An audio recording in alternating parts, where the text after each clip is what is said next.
Hi ನಮಸ್ಕಾರ ಎಲ್ರಿಗೂ welcome back to my cooking channel. ಇವತ್ತಿನ ವಿಡಿಯೋದಲ್ಲಿ ನಾನು ಹೀರೆಕಾಯಿನ ಉಪಯೋಗಿಸ್ಕೊಂಡು ಮಸ್ಕಾಯಿ ಸಾಂಬಾರನ್ನ ಯಾವ ಥರ ಮಾಡೋದು ಅನ್ನೋದನ್ನ ತೋರಿಸ್ಕೊಡ್ತಾ ಇದ್ದೀನಿ. ಯೂಶ್ವಲಿ ಬದನೆಕಾಯಿ ಹಾಕ್ಕೊಂಡು ನಾವು ಮಸ್ಕಾಯಿ ಸಾರನ್ನ ಮಾಡ್ತಿದ್ವಿ, ಆದರೆ ಹೀರೆಕಾಯಿಂದಲೂ ಕೂಡ ಮಸ್ಕಾಯಿ ಸಾಂಬಾರನ್ನ ಮಾಡ್ಬೋದು. ತುಂಬಾ ರುಚಿಯಾಗಿರುತ್ತೆ. ಈ ಸಾರು ನಮ್ಮ ಕಡೆ ಅಂದರೆ ನಮ್ಮ ಶಿರಾ ಕಡೆ ಅಂತೂ ತುಂಬಾ ಮಾಡ್ತಾರೆ, ತುಂಬ ರುಚಿಯಾಗಿರುತ್ತೆ. ಇದ್ರ ಜೊತೆ ಉಪ್ಪಿನಕಾಯಿ ಸುಟ್ಟಿರುವಂಥ ಹಪ್ಪಳ ಇದ್ರಂತೂ ವಾವ್ ಅಂತೀರಾ. ಸೊ ಬನ್ನಿ ಇವತ್ತಿನ ಈ ಮಸ್ಕಾಯಿ ಸಾಂಬಾರನ್ನ ಯಾವ ಥರ ಮಾಡೋದು ಅನ್ನೋದನ್ನ ನೋಡ್ಕೊಂಡು ಬರೋಣ.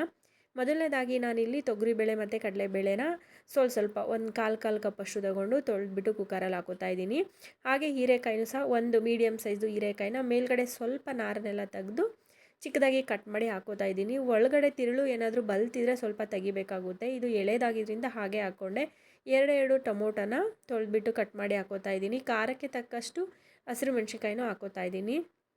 ಹಾಗೆ ಒಂದು ಈರುಳ್ಳಿನ ಕಟ್ ಮಾಡಿ ಹಾಕೋತಾ ಇದ್ದೀನಿ.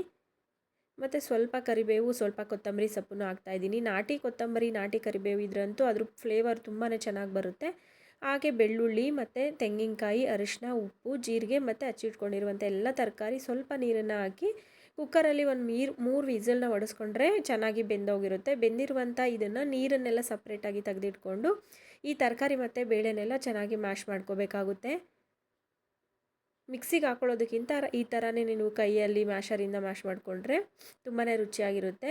ತುಂಬ ತೆಳುವಿಗೂ ಮಾಡ್ಕೊಳ್ದಲ್ಲೇ ಸ್ವಲ್ಪ ಮೀಡಿಯಮ್ ಆಗಿ ಗಟ್ಟಿಯಾಗಿದ್ರೇ ಈ ಸಾಂಬಾರು ಚೆನ್ನಾಗಿರುತ್ತೆ. ಇದಕ್ಕೊಂದು ಒಗ್ಗರಣೆ ಆಗಿ ಸ್ವಲ್ಪ ಎಣ್ಣೆ ಕಾಯ್ದ ತಕ್ಷಣ ಸಾಸಿವೆ, ಜೀರಿಗೆ, ಕರಿಬೇವು, ಈರುಳ್ಳಿ, ಬೆಳ್ಳುಳ್ಳಿ ಮತ್ತು ಒಂದು ಒಣಮೆಣಸಿನ್ಕಾಯಿನ ಮುರಿದಾಕಿ ಒಗ್ಗರಣೆ ಮಾಡಿಕೊಂಡ್ರೆ ತುಂಬ ಟೇಸ್ಟಿಯಾಗಿರುವಂಥ ಹೀರೆಕಾಯಿ ಮಸ್ಕಾಯಿ ಸಾಂಬಾರು ರೆಡಿಯಾಗಿರುತ್ತೆ. ಇದನ್ನು ಬಿಸಿ ಬಿಸಿ ಮುದ್ದೆ, ಅನ್ನದ ಜೊತೆ ಉಪ್ಪಿನಕಾಯಿ ಅಥವಾ ಹುಳಿ ಕಳೆದು ಹಪ್ಪಳ ಬರುತ್ತಲ್ಲ ಸುಟ್ಟಿರೋದು, ಆ ಹಪ್ಪಳನ ನೆಂಚ್ಕೊಂಡು ತಿಂದರೆ ತುಂಬಾ ರುಚಿಯಾಗಿರುತ್ತೆ. ಸೊ ನೋಡಿದ್ರಲ್ಲ ಎಷ್ಟು ಈಸಿಯಾಗಿ ಸಾಂಬಾರು ಮಾಡ್ಬೋದು ಅಂತ.